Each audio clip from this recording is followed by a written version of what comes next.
Numerical number 7.11. The diameter of a piston of a hydraulic press is 30 centimeter. How much force is required to lift a car weighing 20,000 Newton on its piston if the diameter of the piston of the pump is 3 centimeter? So हमारे पास ये hydraulic press वाला case है जिसमें हमने किस तरह से करना होता है, दो इस तरह बने होते हैं हमारे पास सिलेंडर्स टाइप, एंड एक का एरिया स्मॉल ए से रिप्रेजेंट करते हैं एंड एक कैपिटल ए से, ठीक है, force F1 and force F2. So basically हमने अपने जो न्यूमेरिकल में फाइंड आउट करनी है वो F2 ही फाइंड आउट करनी है कि वो F2 कितनी होगी. तो हम लोग यहाँ से स्टार्ट करते हैं अपना गिवन डाटा, ठीक है.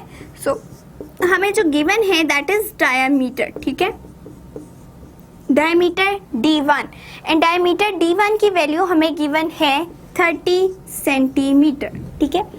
अब डायमीटर D2 गिवन है and it's value is 3 centimetres. जितना वेट लिफ्ट अप कर सकते हैं इट मीन्स वो उसके ऊपर फोर्स लग रही है, ठीक है. वेट क्या होता है, बेसिकली फोर्स ही है. सो ये फोर्स F1 आ जाएगी 20,000 न्यूटन एंड हमने फोर्स F2 ही फाइंड आउट करनी है. सो अब हम क्या करते हैं, अपना उसी तरह हाइड्रोलिक प्रेस वाले के फॉर्मूला से देख लेते हैं कि क्या वैल्यूज आती हैं. उसमें हमारे पास क्या था कि F1, इसका मतलब है कि जो बॉडी के ऊपर है वो बेसिकली प्रेशर अप्लाई हो रहा है, ठीक है. एक तरफ से हम प्रेशर अप्लाई कर रहे हैं तो दूसरी तरफ से वर्कआउट हो रहा है उसी प्रेशर के अकॉर्डिंग. हाइड्रोलिक प्रेस का ये भी फंक्शन था, ठीक है.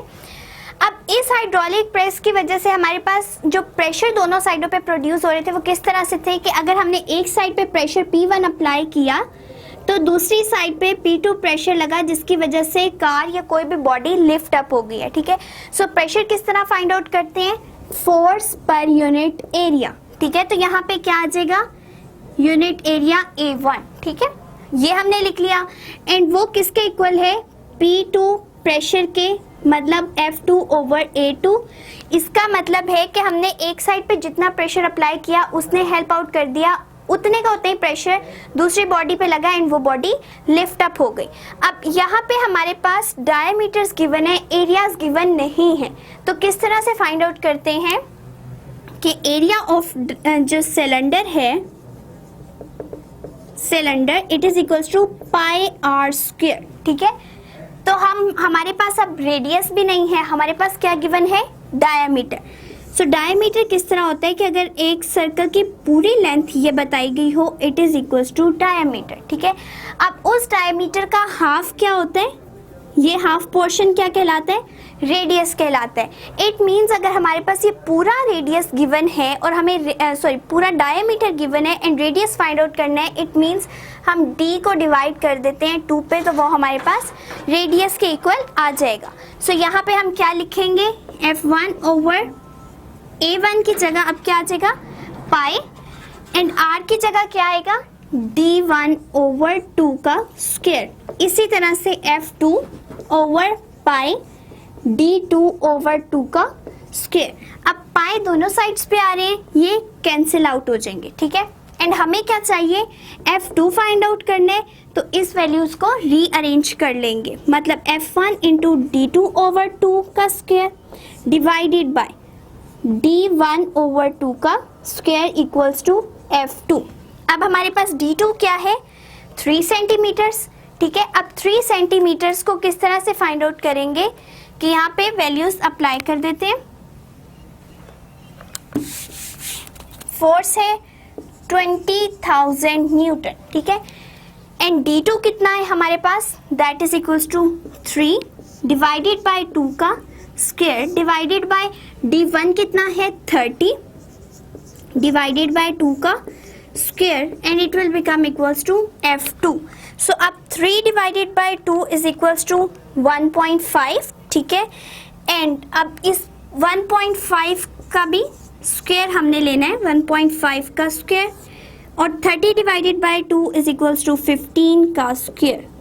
अब हम सिंपली इनको मल्टीप्लाई कर देते हैं कि 20,000 मल्टीप्लाई बाय 1.5 का स्क्वायर इक्वल्स टू 45,000, ठीक है.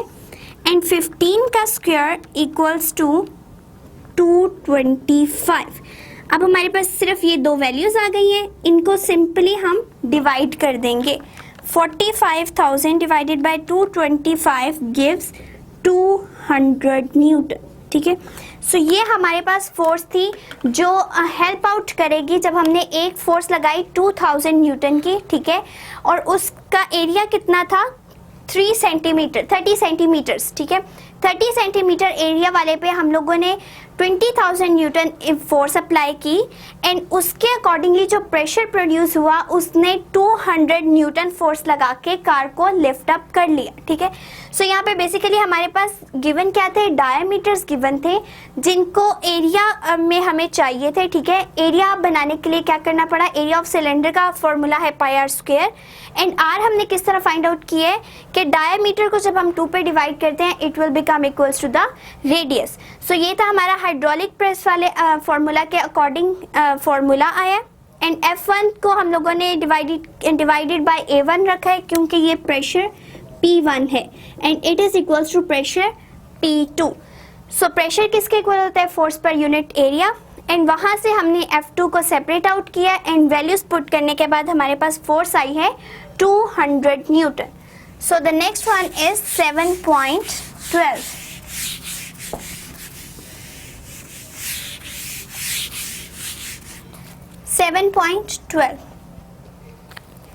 A steel wire of cross section area 2 into 10 raised to power minus 5 meter square is stretched through 2 millimeter by a force of 4000 Newton.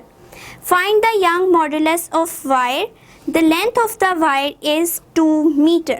So हमारे पास जो चीज़ें गिवन है, first of all cross sectional area, ठीक है।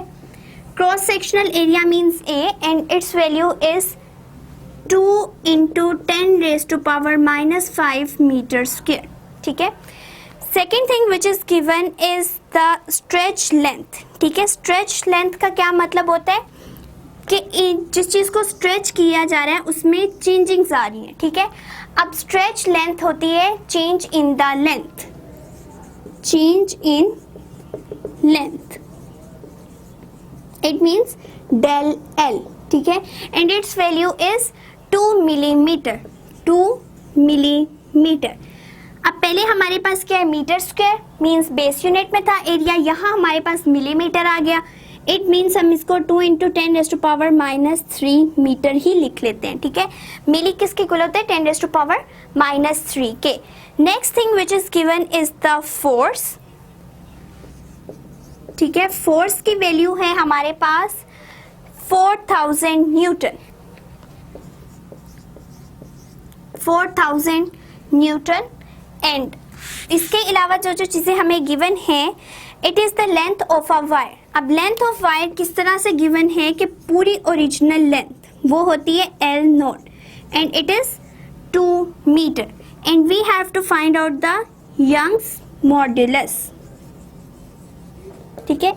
ये find out करना है। अब क्या था कि एक वायर, ठीक है, इस तरह से वायर थी, इसका ये पूरा एरिया जो था वो था 2 into 10 raised to power minus 5, ठीक है। उसकी एक्चुअल लेंथ पूरी थी 2 मीटर्स।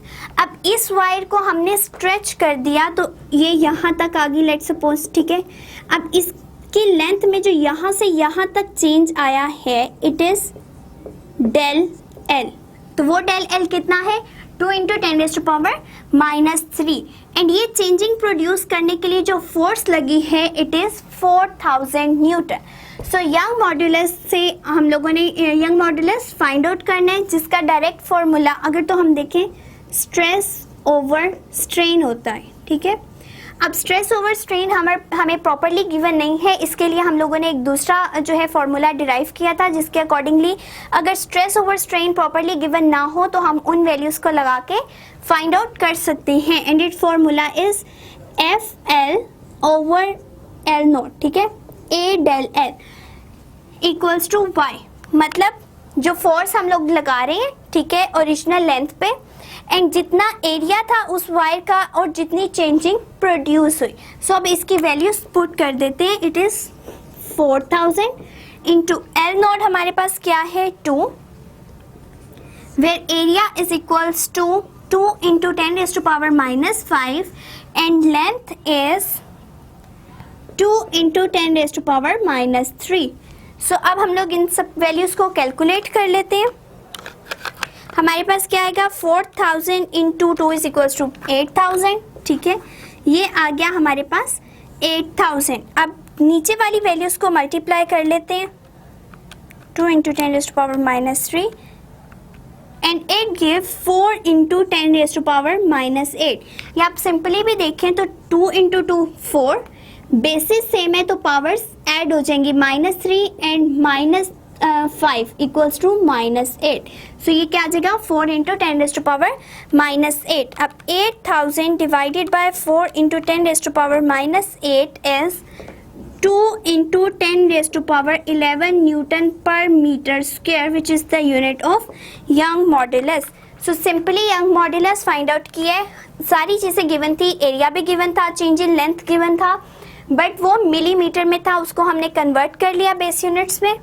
ठीक है, इंटू 10 raised to power -3 लगा के. फोर्स भी गिवन थी, लेंथ भी गिवन थी. सिंपली फॉर्मूला पुट की है एंड देन वैल्यूज हम लोगों ने अप्लाई करने के बाद आंसर निकाल लिया 2 into 10 raised to power 11 newton per metre square which is equals to the Young modulus. So ये थे हमारी न्यूमेरिकल्स.